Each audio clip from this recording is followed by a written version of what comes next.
Eu saúdo você com a paz do Senhor Jesus. Tudo bem com vocês? Eu espero que sim. Bom, estamos iniciando mais uma semana aqui de leitura diária do propósito Lendo a Bíblia Inteira 2025. Com certeza você que tem chegado até aqui comigo tem sentido a diferença. Como é bom lermos a palavra do Senhor, esta que nos alimenta, nos sustenta. Pois é, a alegria de ler a palavra de Deus todos os dias não tem preço. E se você ainda não começou, eu peço a você, entra nesse propósito. Tenho certeza que você não irá se arrepender. Deus tem nos abençoado grandemente. Bom, as nossas leituras de hoje, vamos iniciar, como de costume, com a oração. Então, feche os seus olhos e assim oremos. Senhor, meu Deus e meu Pai que está nos céus, maravilhoso é o teu nome. Te dou graças, Senhor, por este momento que o Senhor preparou para estarmos aqui juntos, lendo a tua palavra. Nos dê graça, nos ajude, nos dê sabedoria, Senhor. Que o teu Espírito Santo seja intérprete da tua palavra lida nesse dia de hoje para nossas vidas e fale diretamente com nossos corações. Em teu nome eu peço a ti e já te agradeço pela vitória. Em nome do teu Filho amado, Jesus Cristo, aquele que vive e reina para sempre. Amém e amém. Amém? As nossas leituras diárias de hoje estão 2 Samuel, capítulos 9 e 10. 1 Crônicas, capítulo 18 e 19. Salmos 89, Atos 26. Capítulo 9 de 2 Samuel diz assim: Davi e Mefibosete. Certa ocasião, Davi perguntou: resta ainda alguém da família de Saul a quem eu possa mostrar lealdade por causa da minha amizade com Jonatas? Então chamaram Ziba, um dos servos de Saul, para apresentar-se a Davi. E o rei lhe perguntou: você é Ziba? Sou teu servo, respondeu ele. Perguntou-lhe Davi para Ziba: resta ainda alguém da família de Saul a quem eu possa mostrar lealdade de Deus? Respondeu Ziba: ainda há um filho de Jonatas aleijado dos pés. Onde está ele? Perguntou o rei. Ziba respondeu: na casa de Maquir, filho de Amiel, em Lodebar. Então o rei Davi mandou trazê-lo de Lodebar. Quando Mefibosete, filho de Jonatas e neto de Saul, compareceu diante de Davi, prostrou-se com o rosto em terra. Mefibosete? Perguntou Davi. Ele respondeu: sim, sou teu servo.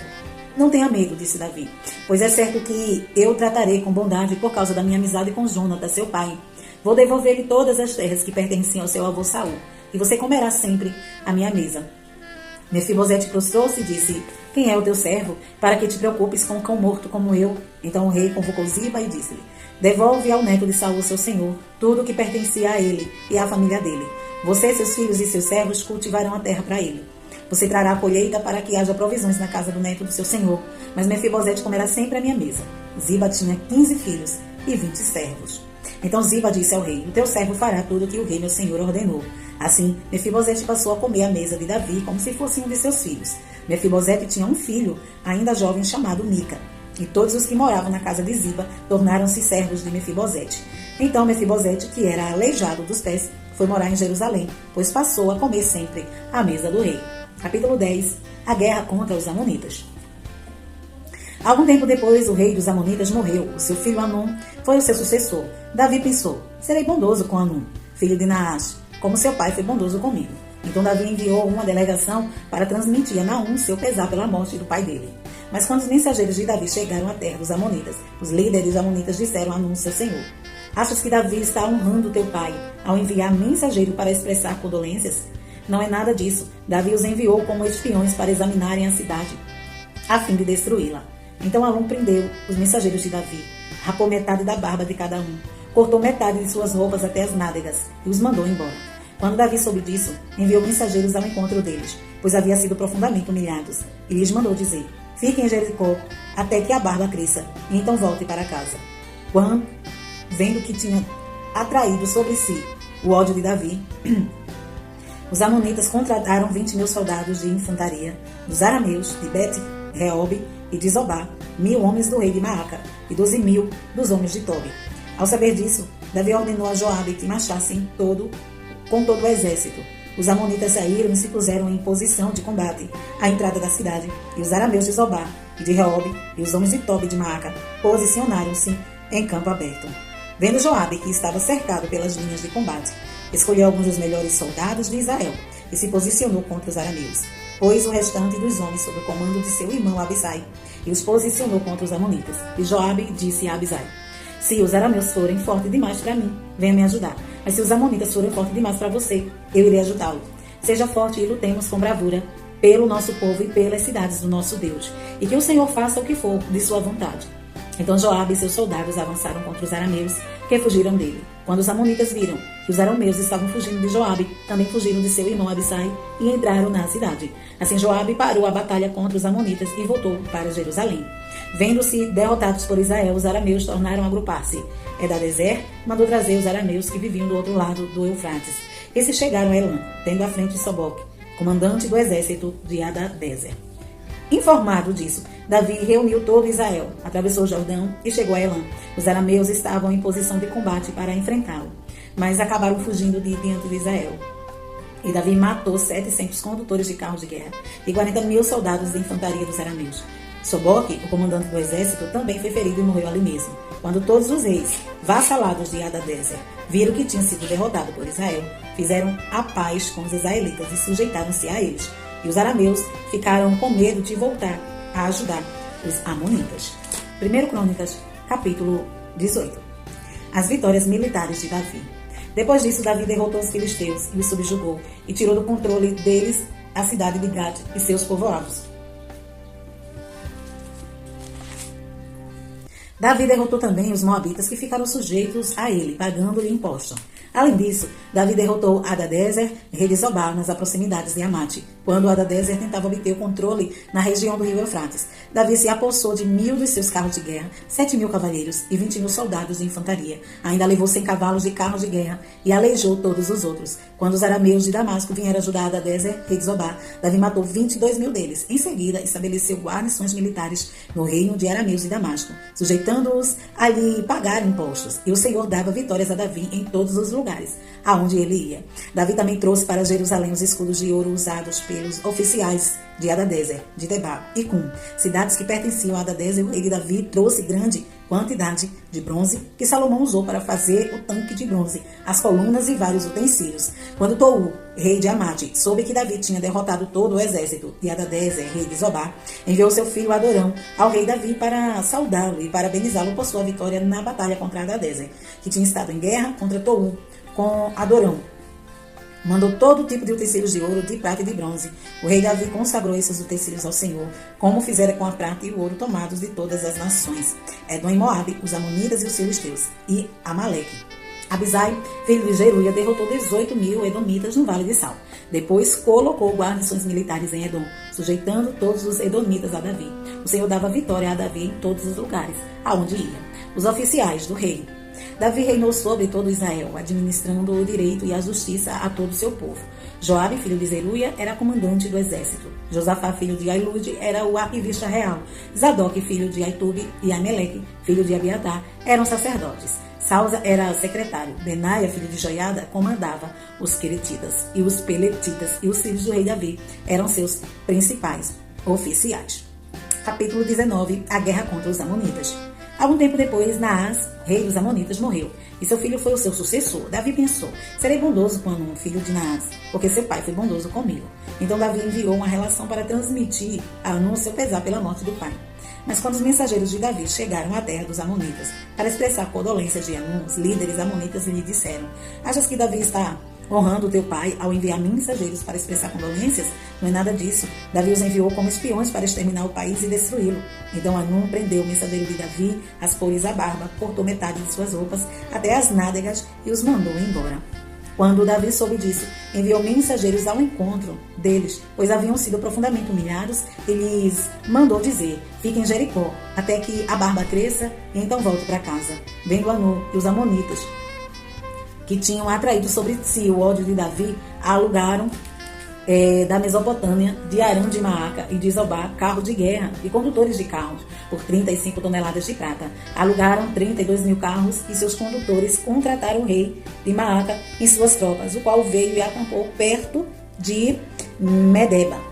E os amonitas foram convocados de suas cidades e partiram para a batalha. Ao saber disso, Davi ordenou a Joabe que marchassem com todo o exército. Os amonitas saíram e se puseram em posição de combate na entrada da cidade. E os reis que tinham vindo posicionaram-se em campo aberto.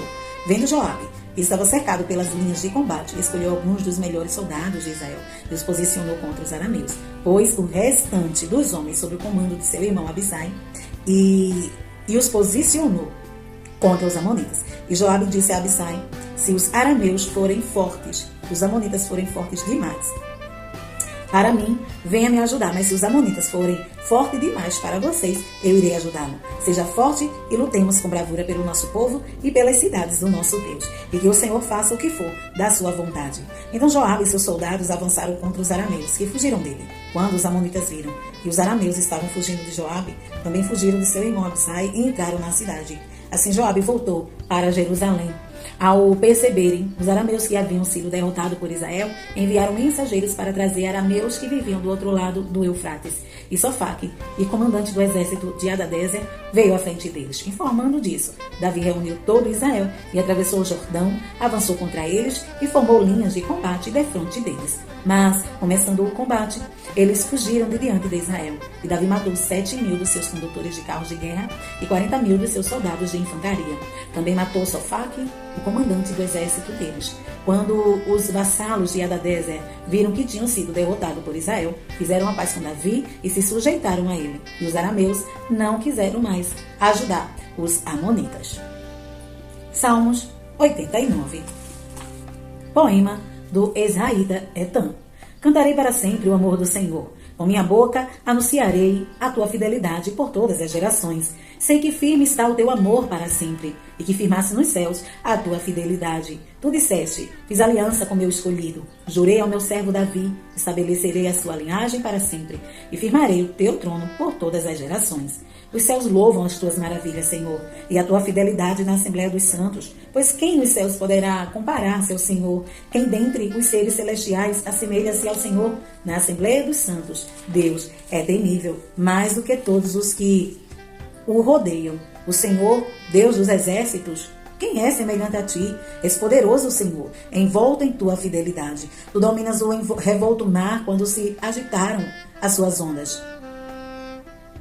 Tu as acalmas, esmagaste e mataste o monstro dos mares. Com teu braço forte dispersaste os teus inimigos. Os céus são teus, e tua também é a terra. Fundaste o mundo e tudo que nele existe. Tu criaste o norte e o sul. O Tabor e o Hermon cantam de alegria pelo teu nome. O teu braço é poderoso, a tua mão é forte, exalta é tua direita. A retidão e a justiça são os alicerces do seu trono. O amor e a fidelidade vão à sua frente. Como é feliz o povo que aprendeu a aclamar, Senhor, e que anda na luz da tua presença. Sem cessar exultam no teu nome e alegram-se na tua retidão. Pois tu és a nossa glória e a nossa força, e pelo teu favor exaltas a nossa força. Sim, Senhor, tu és o nosso escudo. Ó Santo de Israel, tu és o nosso rei. Numa visão falaste um dia, e aos teus fiéis disseste: cobri de força um guerreiro. Exaltei um homem escolhido dentre o povo. Encontrei o meu servo Davi, ungi-o com meu óleo sagrado. A minha mão susterá, o meu braço o fará forte. Nem o inimigo sujeitará tributos, nem o injusto o oprimirá. Esmagarei diante dele os seus adversários e destruirei os seus inimigos. A minha fidelidade e o meu amor o acompanharão, e pelo meu nome aumentará o seu poder. A sua mão dominará até o mar, sua mão direita até os rios. Ele me dirá: tu és o meu Pai.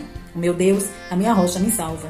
Também o nomearei meu primogênito, o mais exaltado dos reis da terra. Manterei o meu amor por ele para sempre, e a minha aliança com ele jamais se quebrará. Firmarei a sua linhagem para sempre, o seu trono durará enquanto existirem céus. Se os seus filhos abandonarem a minha lei, e não seguirem as minhas ordenanças, se violarem os meus decretos, e deixarem de obedecer os meus mandamentos, com a vara castigarei o seu pecado, e a sua iniquidade com açoite. Mas não afastarei dele o meu amor. Jamais desistirei da minha fidelidade. Não violarei a minha aliança, nem modificarei as promessas dos meus lábios. De uma vez para sempre jurei pela minha santidade, e não mentirei a Davi, que a sua linhagem permanecerá para sempre. O seu trono durará como o sol, será estabelecido para sempre como a lua. A fiel testemunha no céu. Mas tu rejeitaste, recusaste-o, e te enfureceste com teu ungido, revogaste a aliança com teu servo, e desonraste a sua coroa lançando-a ao chão. Derrubaste todos os seus muros, e reduzistes à ruína as suas fortalezas. Todos os que passam saqueiam. Tornou-se objeto de zombaria para os seus vizinhos. Tu exaltaste a mão direita dos seus adversários, tiraste o fio da espada, e encheste de alegria todos os teus inimigos, e não apoiaste na batalha. Deste fim ao seu esplendor, e atiraste ao chão o seu trono. Escutaste os dias de sua juventude. Com manto de vergonha o cobriste. Até quando, Senhor? Para sempre te esconderás? Até quando a tua ira queimará como fogo?